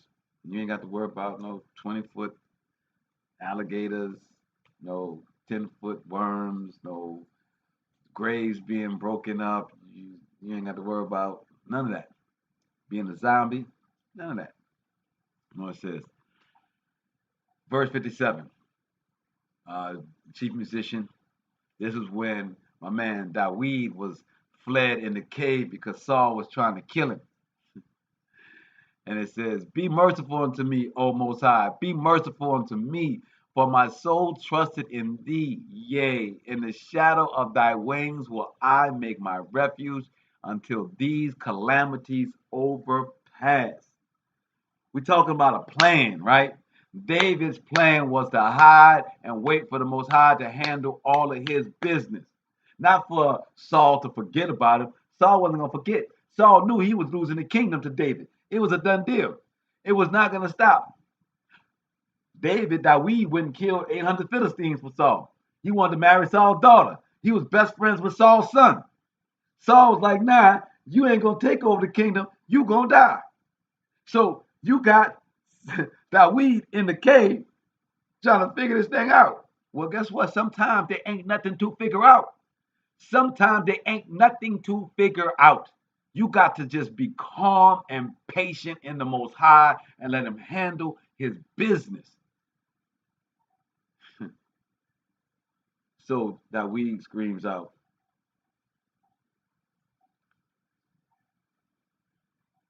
yeah, they think this is the movie, huh? Said, be merciful unto me, O Most High. Be merciful unto me, for my soul trusted in thee. Yea, in the shadow of thy wings will I make my refuge until these calamities be overpassed. I will cry unto the Most High, unto the Elohim that performeth all things for me. That's the first time I ever saw it like that. I will cry unto God Most High. Most High is Elohim, and that's what we refer to him. The most Elohim that performeth all things for who? For me. He shall send from Shemayim, the heavens, and save me from the reproach of him that will swallow me up. Selah. Most High shall send forth his mercy and his truth. My soul is among lions. How many times can we say that in this world? My soul is among lions, and I lie even among them that are set on fire, even the sons of men, whose teeth are spears and arrows, and their tongue a sharp sword. Be thou exalted, O Elohim, above the heavens. Let thy glory be above all the earth. Above all the earth. They have prepared a net for my steps. Oh, you better believe the government got a plan for you with your lollipops. They got a plan for the FEMA camps. They got plans, man. They got a whole lot of plans. So we say, be thou exalted, O Most High, above in the heavens. Let thy glory be above all the earth. They have prepared a net for my steps. My soul is bowed down. They have digged a pit before me, unto the midst whereof they are fallen themselves. Selah. What they plan for you shall happen unto them. My heart is fixed on the Most High. My heart is fixed. I will sing and give praise. We're talking about that standing. That's David is doing right there. See, I ain't going to flip. I ain't going to trip. I ain't going to pray to nobody else. I ain't going to negotiate. I'm going to stand on the Most High. We ain't going to panic like my brother said. We ain't going to panic. My heart is fixed, O Most High. My heart is fixed. I will sing and give praise. Awake up my glory. Awake psaltery and harp. I myself will awake early. I will praise thee, O Most High, among the people. I will sing unto thee among the nations. For thy mercy is great unto the Shemayims, the heavens, and thy truth unto the clouds.